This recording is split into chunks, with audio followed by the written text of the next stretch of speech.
Today we have an update on the Route 91 massacre. Was the Life is Beautiful festival the original target? President Trump made a short trip to Las Vegas yesterday afternoon. We have all the details. And later we'll have an update on the events happening around campus. All this and so much more. Studio G starts right now.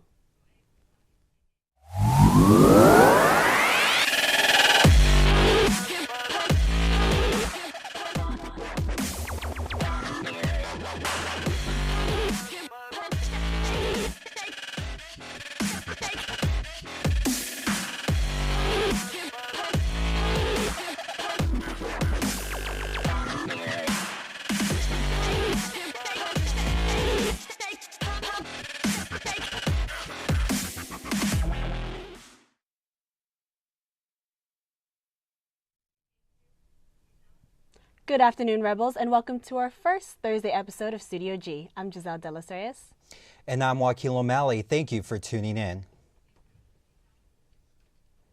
President Trump flew out to Las Vegas yesterday morning to meet with survivors and first responders from the Route 91 shooting.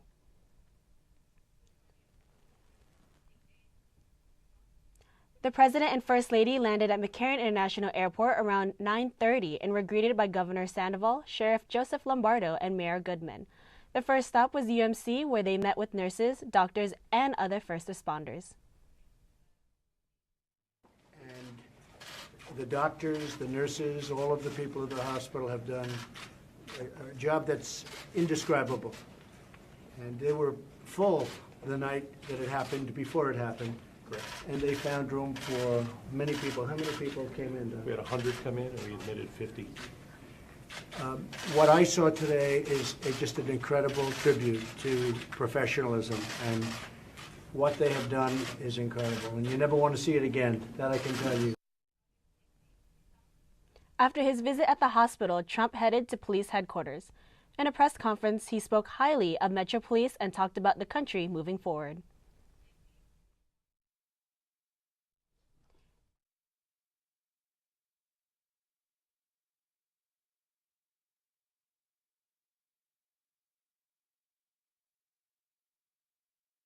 Together, and we will overcome together as Americans. Air Force One departed from Las Vegas around 1:40 p.m. and returned to Washington. Police are investigating whether the Life is Beautiful festival was the original target for the mass shooting. It has been confirmed that Paddock rented a room at the Ogden Hotel through Airbnb, overlooking the downtown festival. It is unclear why. This morning, news broke that Paddock also rented 2 hotel rooms in downtown Chicago during the Lollapalooza festival in August, although he never checked in. Yesterday morning, people were finally allowed back near the Route 91 concert venue to pick up their cars and belongings. Studio G reporter James Schaefer was on the scene. Just one block behind me is the Route 91 concert venue, where 50-plus concertgoers were killed and 500-plus were injured. Locals and residents are making their way through the police blockade to lend their aid and share their love with those afflicted by the horrible attack. I was mostly hearing women screaming and men telling all their women and maybe all the children to go, go. At Duke Ellington and Reno, victims of the Route 91 attack went to a police blockade to retrieve their cars and their belongings. One victim of the attack that was nearby was Kyle Robinson, who was private security for the Route 91 concert. Robinson relived the trauma of the shooting to Studio G. I didn't really think it was gunshots until I felt a little warmness on my face. I looked down, I had blood splatter all on me. My supervisor told me to help people, grab people, and Metro looked at me and told me to come here and start grabbing the wounded. Robinson's sister, who was also working at the event, was Chandra Bridges. Bridges was additionally lucky when she found her backpack stopped a bullet from striking her with a fatal blow. Holes from the bullets hitting my backpack, grazing it, not complete bullet holes. But I believe if my backpack wasn't on my back, it probably would have been me that was hit. Yeah. Both Robinson and Bridges wanted to send one last message about their coworker who was killed at the event and want his memory to live on past the horrors of the attack. That's Eric Silva. He didn't die doing the job. He died being a human being and helping people, being a hero. How long did you know Eric? A couple days, I just got hired to the company, and he was the one that was actually the most nicest, polite, with the most smiles in the morning. James Schaefer, Studio G. Those were just some of the stories told by survivors of this tragic event. In a rush to escape from the chaos, many people lost their belongings, including keys to their vehicles. James Sayarse, owner of Command Detail, volunteered his time to ease that burden. The owner of Command Detail was in the front row at the Route 91 festival. On Tuesday, he and his crew began fixing cars that were damaged during Sunday night's events, as well as opening cars for those that didn't have their keys, completely free of cost. Well, I was front row in the event. I dragged my wife through dead bodies. I can tell you actually what we're doing here today. My company went public. I'm a pretty big company in town. We're fixing all people's cars at no cost that was involved in the accident. We're here. I'm waiting on 4 of my trucks to pull up on scene right now. We're going to go over here and cut about 200 keys for those people. The owner of Command Detail told Studio G what he saw as he ran through the concert while it was under attack, and why he feels helping is his way of healing. That's my way of healing. I don't want to think about it. I don't want to think about what my wife had to see. I don't want to think about my blood-drenched shoes I've slipped in and the crap I had to endure and the bad things I had to do to people to get my wife to safety. No, don't want to think about those. I want to think about the good. This is Vegas. We're Americans. This kind of stuff shouldn't happen. And just bad things happen in bad times, some good times sometimes, and this was a terrible, fortunate accident.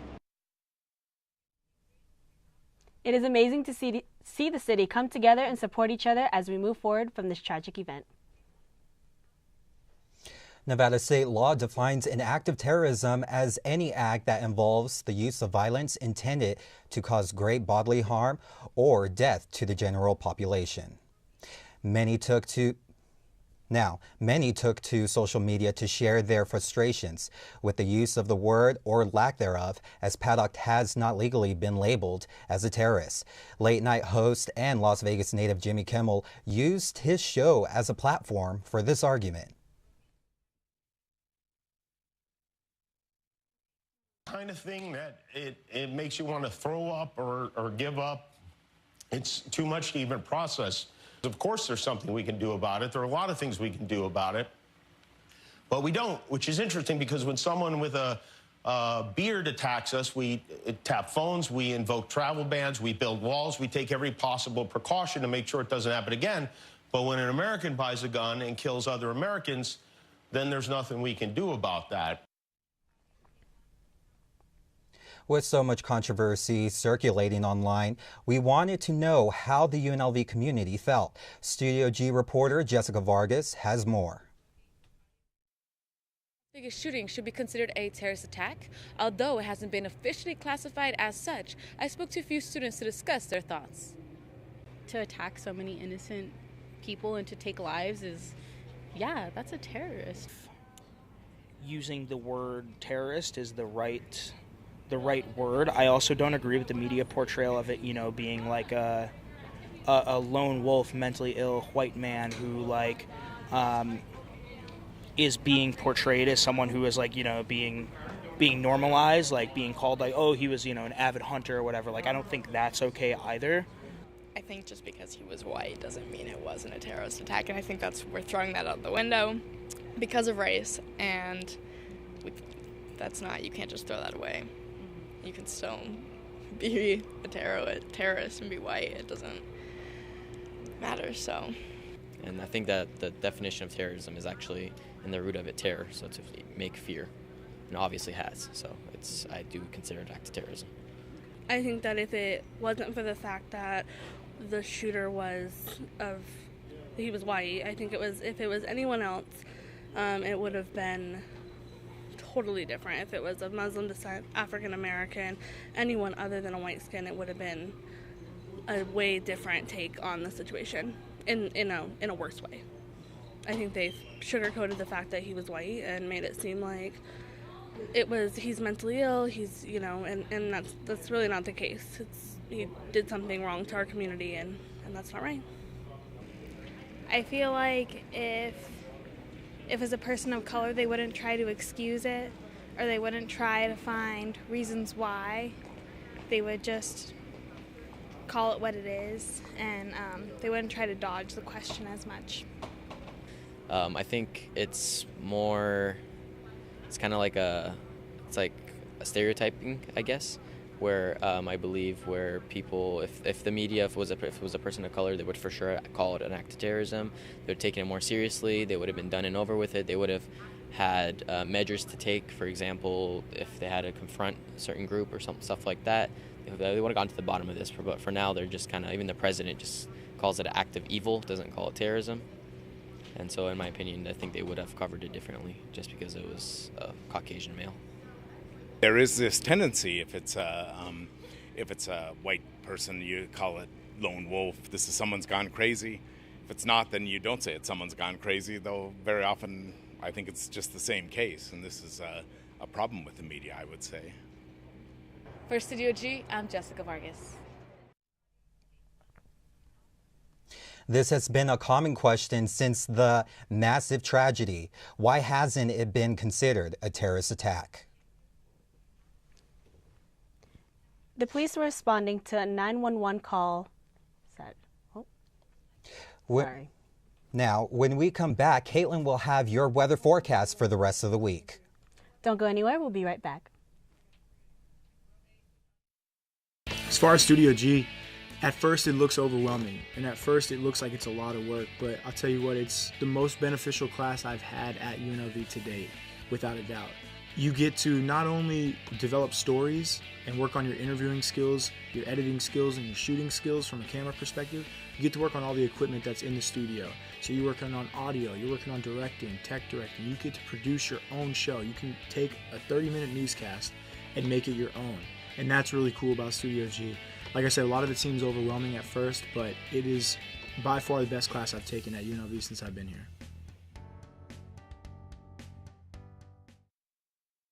You don't get to do an internship, you have to do an internship. It's one of the requirements for a journalism major. You have to do an internship before you can graduate.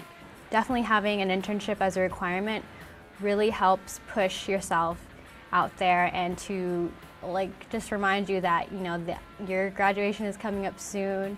You're going to have to need some work experience in your career. So it's really good to put yourself out there early on, and they tend to help students a lot more. So when you do a student internship, it really helps out a lot.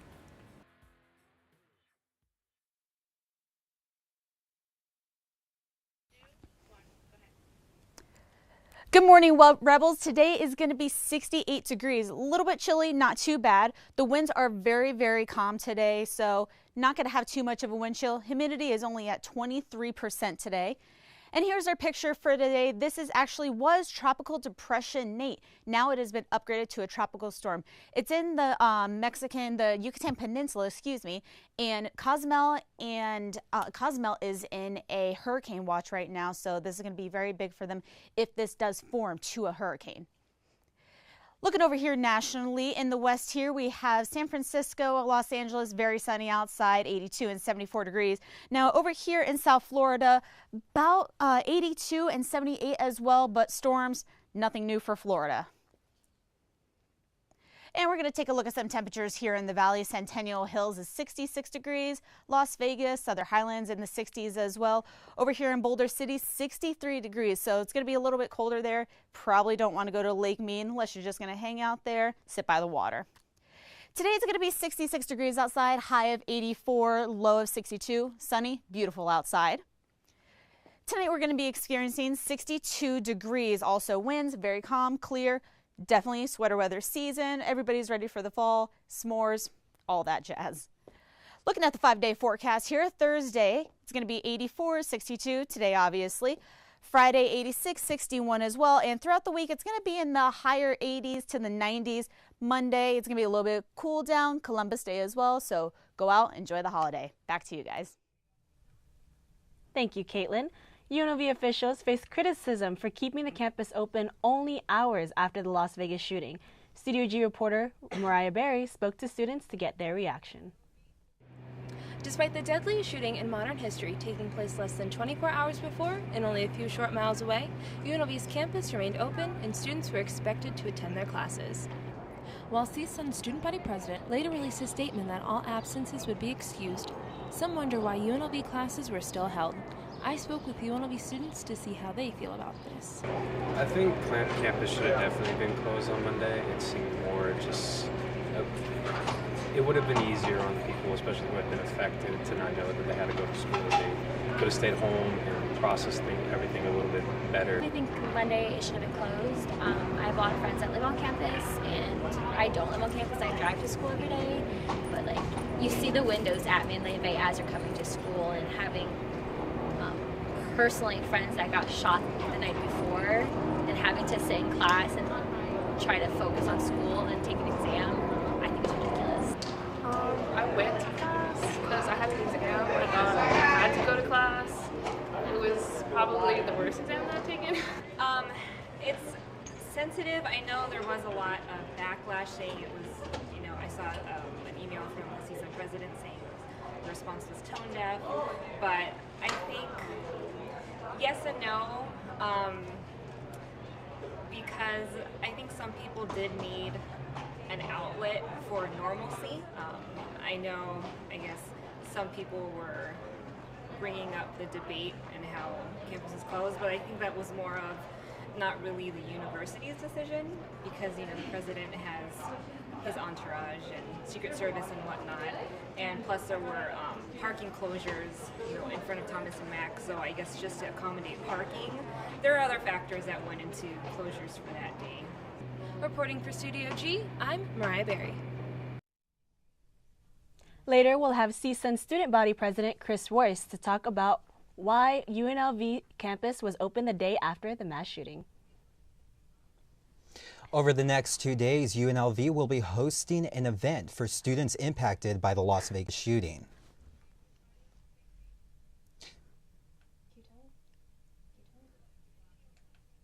This event, called UNLV Healing in Community, is set to take place at the TAM Alumni Center, right behind the Hayreb statue. Here, students can take part in a variety of healing activities such as arts and crafts, letter writing, quiet reflection, and prayer. Participants are welcome to stop by anytime between 8 a.m. to 5 p.m. In other news around the city, the annual Global Gaming Expo is in town, where casino gaming professionals look for new and innovative ways to attract more customers into the casino floors. The event hosted several big casino gaming companies who showcased the next big slot machines, gaming tables, and featured celebrity games that will make their way across the country at your nearest casino. Gaming revenue is down, so professionals within the industry are targeting young adults to make the next big slot machines more appealing to them. Slots will be brighter, have 4D graphics, and will be incorporating more skill-based games by combining video game features into slots. With new technology, slots will have game controllers and joysticks installed, so customers can play a video game and win money.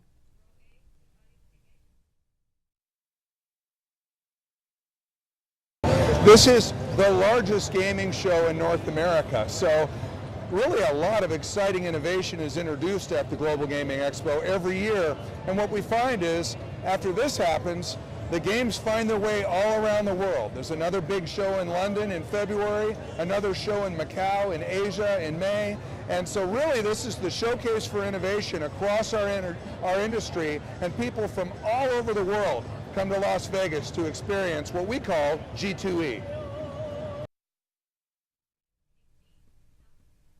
The event allows casino professionals to ask questions about what could work for their business in order to bring customers in by trying some of the new gaming machines. Professionals say the gaming industry evolves every year and adapts to the current demographic. This year, virtual reality gaming on casino floors is being focused on to target millennials in hopes of bringing game revenue back up. GTE hosts many celebrity speakers to talk about gaming and like Penn & Teller and Magic Johnson as part of their outreach to see what is and isn't working.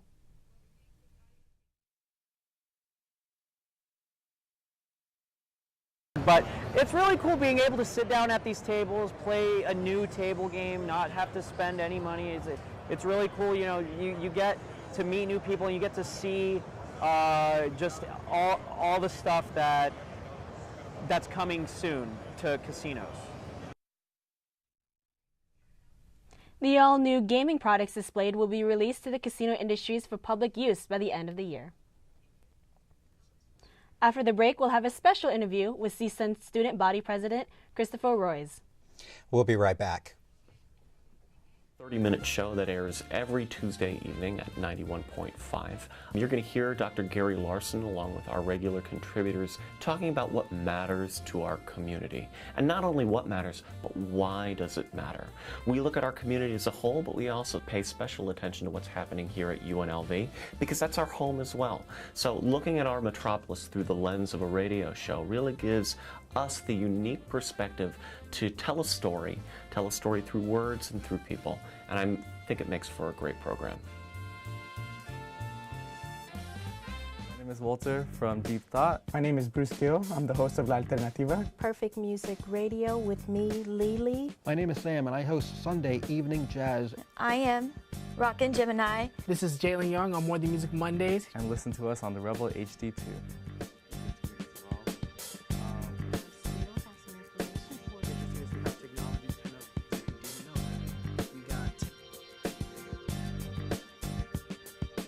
Jazz. I mainly play a lot of contemporary jazz music from the 1960s up until about 2012, 2013. When I go on, just explain who it was, the name of the song, the name of the artist, maybe the name of the album, their career. I just hope that everybody enjoys it and appreciate it for the kind of music it is and how great it is. My name is Sam, and I host Sunday Evening Jazz on the rebelhd2.com.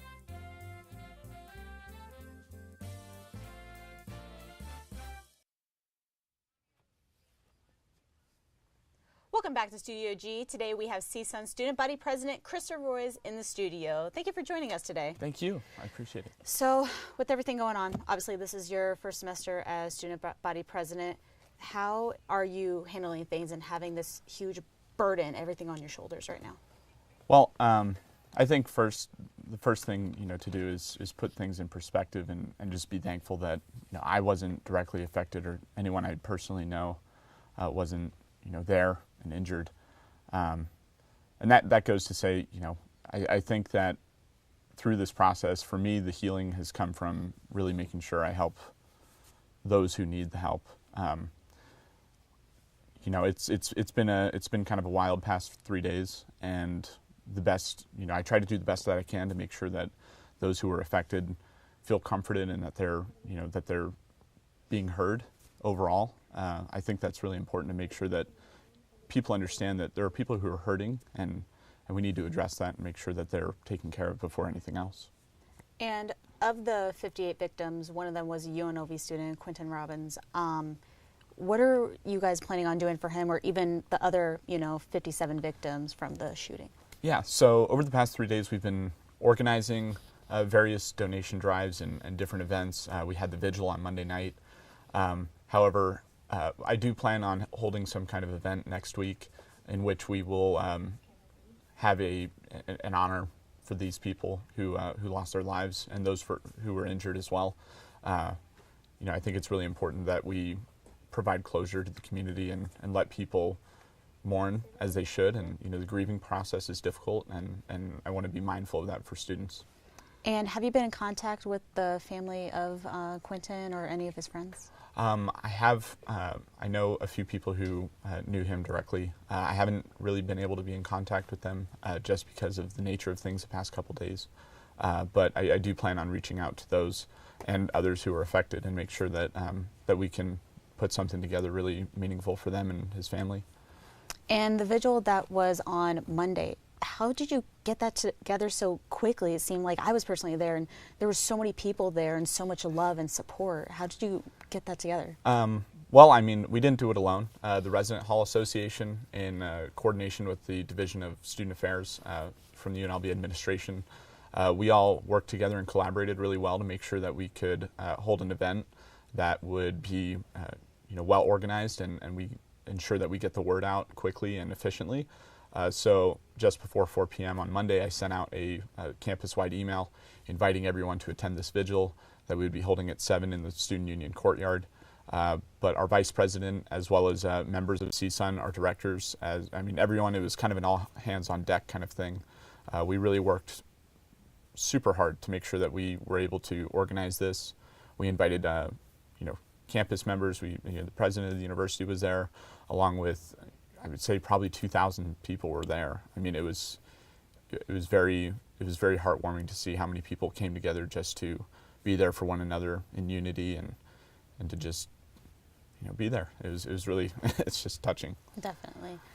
So you have a donation drive actually going on right now. Mm-hmm. Can you tell me a little bit about that? Yeah. So in coordination with the Graduate Student Professional Student Association, GPSA, as well as Rebel Vets and the Division of Student Affairs as well, we were able to organize a donation drive in which from 9 a.m. to 3 p.m. we would be selling some shirts that say Vegas Strong.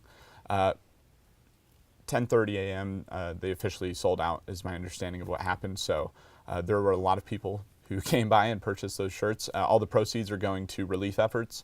And so what we're doing is we're collecting toiletries, towels, pillows, blankets, packaged snacks, water, all that kind of stuff. And we are going to be packing them into moving trucks and taking them to relief efforts.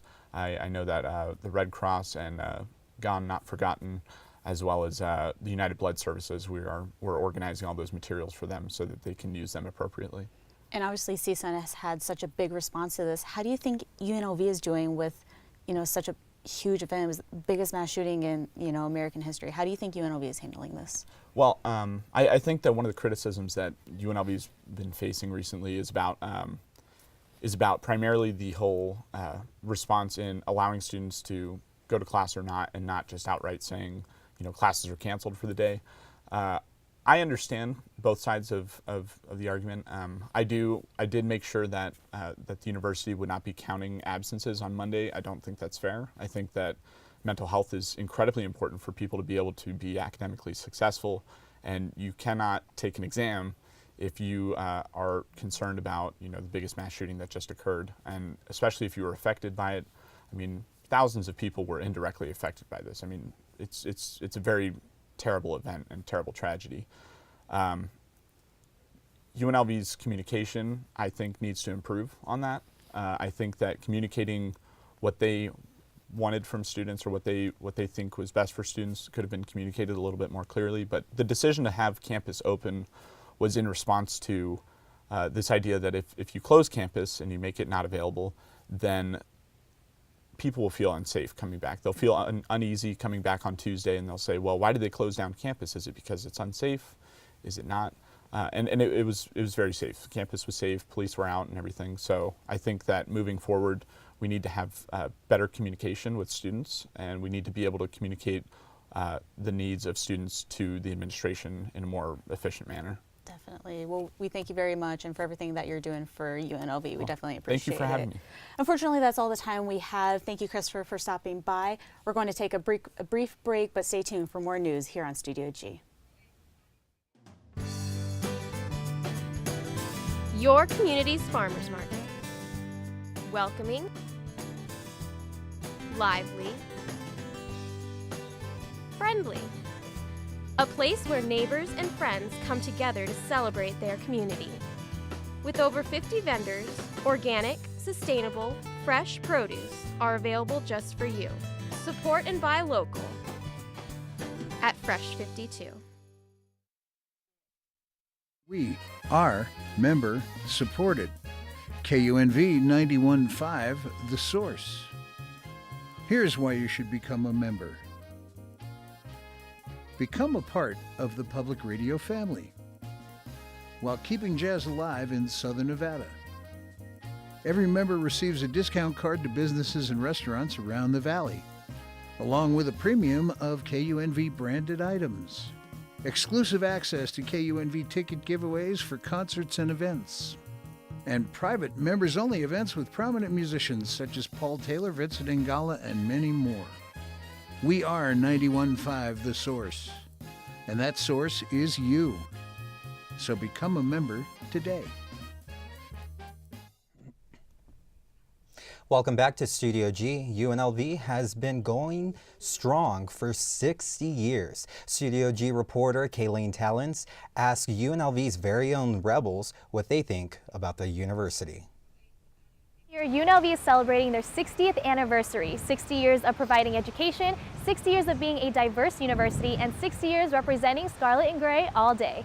UNLV has been continuously going for 60 years. With more years to come, a few Rebels speak their minds on what UNLV can improve on for the future.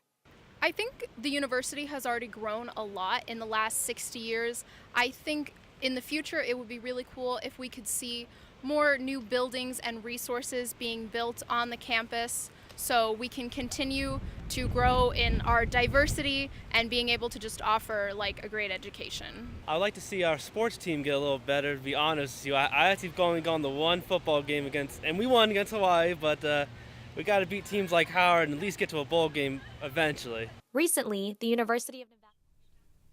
We look forward to another 60 years.